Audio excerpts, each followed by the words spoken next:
The first volume of China and the World, published in 2020, examined the global impact of the Chinese Renaissance from the perspective of international relations.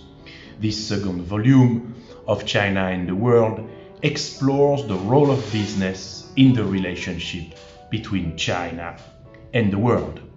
It does so whilst taking into account history, for it is essential to better understand the Chinese civilization and anticipate the direction of its future evolution.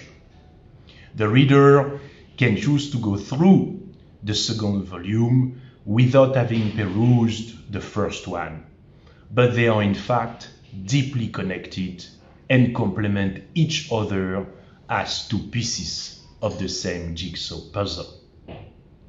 For their generous acceptance of being a voice within a polyphony aiming to create knowledge on China, I would like to thank our outstanding contributors.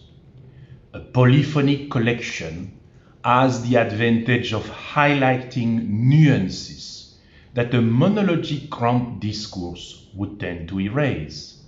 Moreover, it is obvious that the dominant Chinese, European, or American narratives are not always identical.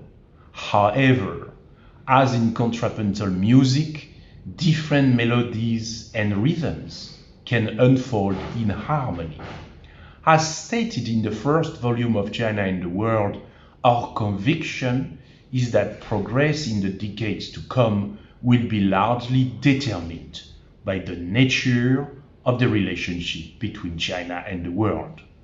By adopting the perspective of business, the second volume introduces a new dimension as well as a new force, the entrepreneur. Because they are a combination of vision and action, a mix of ideals and movements to transform them into reality.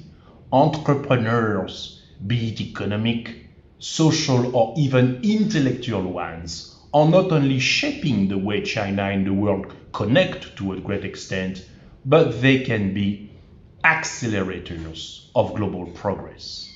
Similar to the first volume of China and the World, the essays can be read by specialists, but they are also addressed to any citizen of the world concerned with global public good. Due to the specific research angle, the business community, as well as the business school circle, might find certain parts of the collection especially stimulating. After the completion of these two volumes, the necessity to look in a third one at culture, ideas, and art in the relationship between China and the world appears even more clearly. Such a triptych would certainly inform the debate on 21st century China, which is regrettably so often superficial and partial. As the editor of this second collection of essays, I know what I owe to Bologna-based Il Mulino, whose tradition of intellectual excellence serves as a humbling reference, enlarging our understanding of the Chinese civilization and co-building a community of shared future for mankind on two interconnected imperatives. A long march it is, but we, entrepreneurs of a sort, are on the move. Thank you. I hope you enjoyed the reading of the book as much as we have enjoyed the process of creating it.